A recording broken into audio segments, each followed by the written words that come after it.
train travel in Italy is a friendly experience and one that can be faced without fear. Traveling by train in Western and Central European countries is the preferred route of travel by most visitors. Buses are an option, and although often cheaper, may leave you at the outskirts of a city or have very limited departure and travel times. I'd like to outline my experiences and draw on my time in Milan and traveling through Central and Eastern Europe to give you some insight into train travel. I arrived in Milan, Italy, January 20th, 2009, and stayed until May 1st before participating in a travel study abroad program across Eastern, Central, and Northwestern Europe. During my travels, I used a mixture of trains and buses. I'd like to focus the first half of this post on train travel in Western Europe. Specifically, I'd like to start with the Italian train system as an example. The system is open, straightforward, and efficient. There are three major rules. Number 1.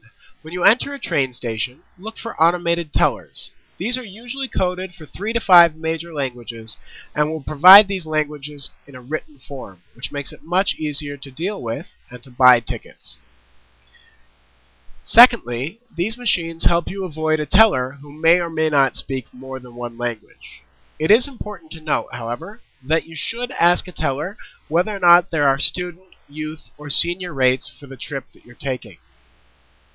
Second, find the departure board and regular regional train board.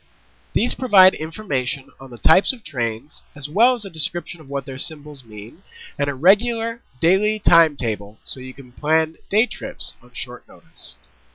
The third rule is to always validate your ticket.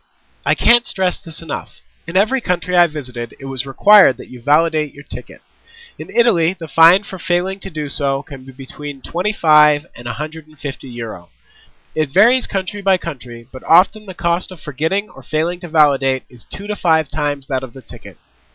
If you notice you've forgotten or the machines are out of order, train conductors, in Italy at least, are required to validate your ticket if you come and find them. If they find you and it's not validated, some will validate it for an in-pocket fee of 5 euro. If you keep these rules in mind, travel in any country via train is simple, stress-free, and can be significantly easier. In Rule 2, I mentioned that there are different types of trains. In Italy, there are fast trains, normal trains, and then there are the big commuters called regional trains. Treno regionale are the cheapest form of train transport in Italy. They are generally half the cost of normal trains and a third that of fast trains.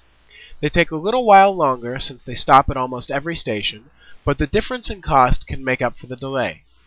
If you're traveling across Italy, it may be worth the time to check different major cities along the path and check the regional connections. Instead of an express train, you can catch a few regional commuters for a fraction of the cost.